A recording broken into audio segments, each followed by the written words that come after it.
Dobrý deň, dámy a páni. Rada by som vám niečo prečítala. Nasledovala odmlka a Pierre si živo predstavil, ako sa muž zlomyselne uškrnul. Obávam sa len detí. Neznášam deti. Jeho hlas zrazu znel ako si šialene, zúfalo a monotónne. Deti sú ako zbraň. Sú horšie ako zbraň. Sú zvedavé, vypýtujú sa do všetkého, strkajú nos, chcú ťa zničiť. Nedajú ti pokoja ako otravný hmyz. Špehujú dovtedy, kým ťa úplne nezničia. Deti na všetko prídu. Nič pred nimi neutajíš. Prezradia ťa, všetko si všimnú. Hľadajú, zapárajú, vypýtujú sa, až kým im nevyzradíš všetko. Stále sa niekam pchajú. Nič im neujde ako kamerám. Dospelí sú nevšímaví. Obalamutíš ich, no deti sa uklamať nedajú. Sú ako pomstichtivé hady, ktoré si nevydýchnú, kým ťa nezabijú. Dospelým uniknú detaily.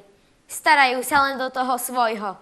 Do svojej práce, rodiny, peňazí, moci.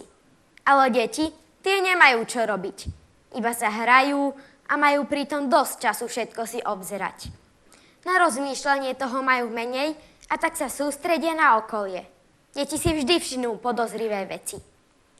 Som mocný a poraziť ma môžu len policajti alebo deti. Raz ma zničia, zruinujú. Majte sa pred nimi na pozore. Ale čoskoro, Pierre napäto načúval, s očami aj ústami dokorán otvorenými, od hrozenia z toho, čo sa o sebe práve dozvedel. Tak.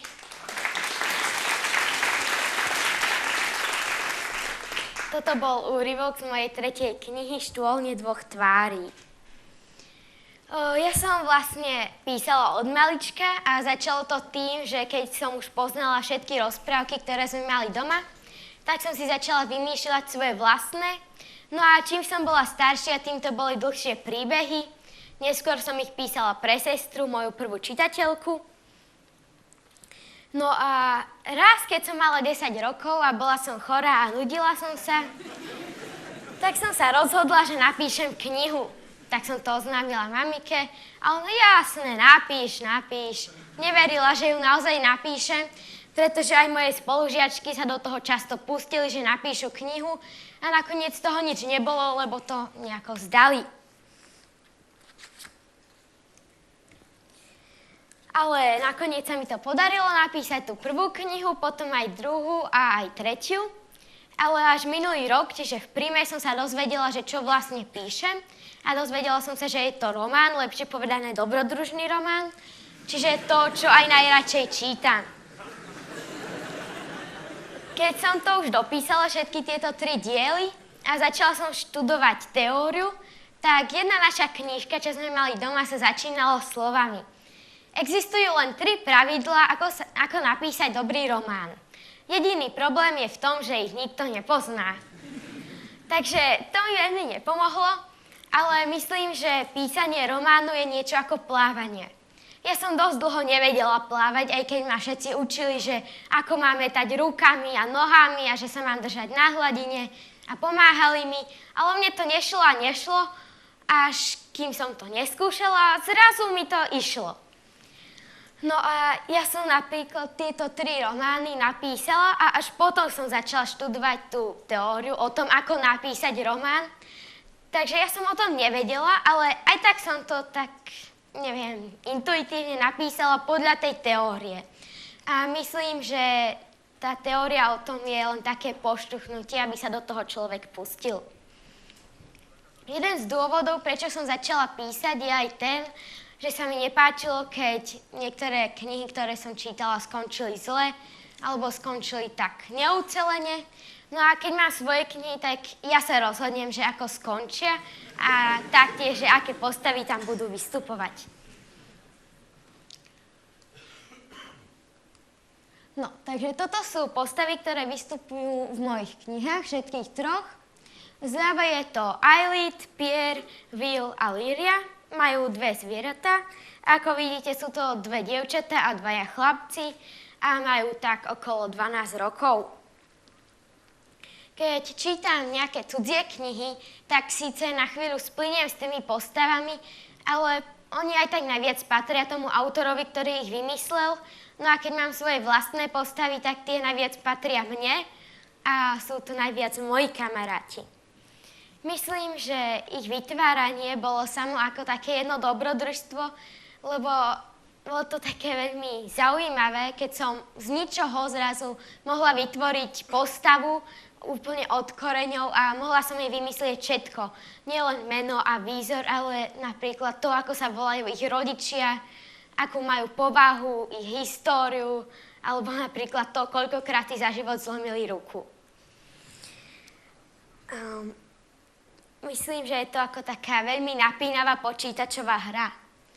No, tieto moje postavy, ja som do nich neúmyselne vložila svoje vlastnosti, ale to tak, že do každej niečo, tak napríklad Ailid sa často háda a je netrpezlivá, Pierre rád lezie po stromoch a má bláznivé nápady, Will veľmi rád číta, no a Lyria má bujnú fantáziu a je poriadku milovná.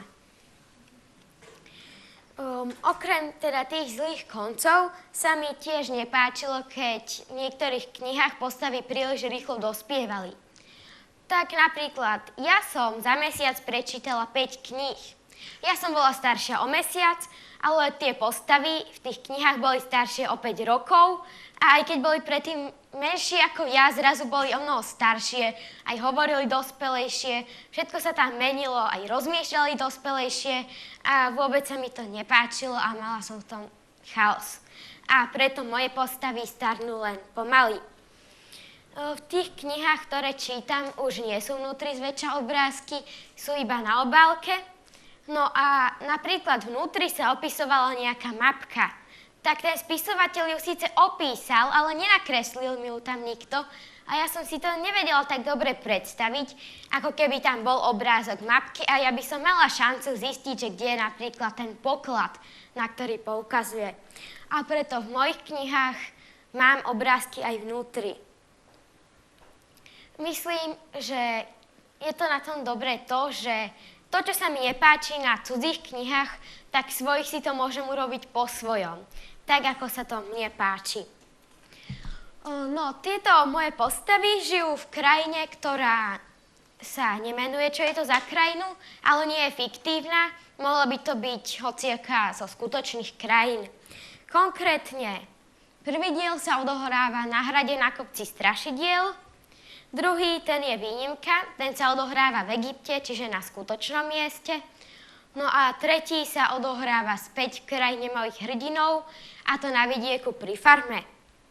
S týmto druhým dielom bolo veľa problémov, a to najmä preto, lebo ja som si o Egypte takmer nič nenaštudovala. Ale tak pomyslela som si, že to je ľahké napísať. Viem, ako je v Egypte, je tam teplo a je tam púšť. Ten problém bol v tom, že ja som v Egypte nikdy nebola. Takže to vyzeralo ako jedna veľká katastrofa, čo sa prejavovalo napríklad tým, že deti išli zo Sudánu do Egypta, do Kahiry peši, cez hranice, ale hranice tam neboli. Káhira bola pri mori, ale za to rovno pri Káhire bola savana, kde žil lev, slony, nosorožce a také zvieratá. No a ešte tam okolie Nílu bolo úplne opustené, nikto tam nežil. Takže boli to riadne hlúposti, o ktorých som však vôbec nevedela, pretože som nikdy Egypt nenaštívila, alebo preto, lebo som si o ňom nič nenaštudovala. Takže som si to musela potom naštudovať a opraviť to. Ale túto chybu som v 3. dieli už nespravila a všetko som si poriadne naštudovala. Takže, no vlastne v tom 3. dieli som sa toho naučila asi najviac zo všetkých tých 3 kníh, ktoré som napísala. Pretože študovala som také veci, o ktorých inak také informácie by som nemala prečo hľadať. No ale zišli sa mi napríklad aj v škole. No a naučila som sa niečo napríklad o výrobe ovčieho syra, alebo o baniach, o strojoch, ktoré tam pracujú, o šachtách, o štôlniach, o fotokatalizátoroch, alebo o oxide titaničitom. Niektoré moje výmysly, ktoré som popísala, sa však naštudovať nedali a tie som skúšala na vlastnej koži. Napríklad som jedla jedlo, ktoré jedol môj vedľajší hrdina alebo som svietila mobilom v pivnici, aby som dokázala, že v podzemí sa dá vidieť pomocou mobilu. Alebo asi najzaujímavejšia vec, že tu som mala zaviazanú papierovú vreckovku, cez to mi takto išli puta, ktoré mi zväzovali ruky. No a keď mi sestra vytrhala zubami vreckovku z tých pút, tak mala som ich voľnejšie a vedela som si odtiaľ vytiahnuť ruky, čo urobila aj moja hlavná postava. Takže dalo sa takto vyslobodiť.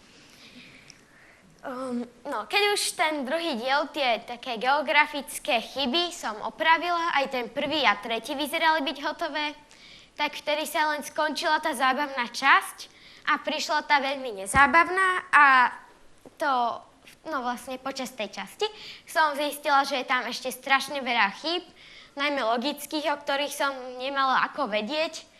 No a tie, keď som opravila na začiatku, tak som musela aj v strede, aj na konci, lebo sa to tiahlo celým dejom a vôbec sa mi to nepáčilo. No a okrem opravovania týchto chýb tam bolo treba aj vyškrtávať text niekedy, s čím som tiež nebola spokojná vôbec. A iba s plačom som sa lúčila s tými pasážami, ktoré som musela vyhodiť. Ale bolo to treba, aby tam neotravovali, keď boli nudné, alebo aby tam nezavadzali. Lebo ako povedal Alfred Hitchcock, román je ako skutočný život zbavený nudných pasáží. No a myslím, že je to pravda, takže to tam nebolo treba. A táto veta je aj odpoveďou na otázku, ktorú som si kladla, keď som bola menšia. No a vlastne, keď som čítala Kapitána Nema a čudovala som sa, že ako tí ľudia v tej ponorke chodia na záchod. A potom som si všimla, že tam sa nikdy neopisuje, že by oni chodili na záchod, tak mi to prišlo také divné, no ale samozrejme, že to tam nebolo treba opisovať.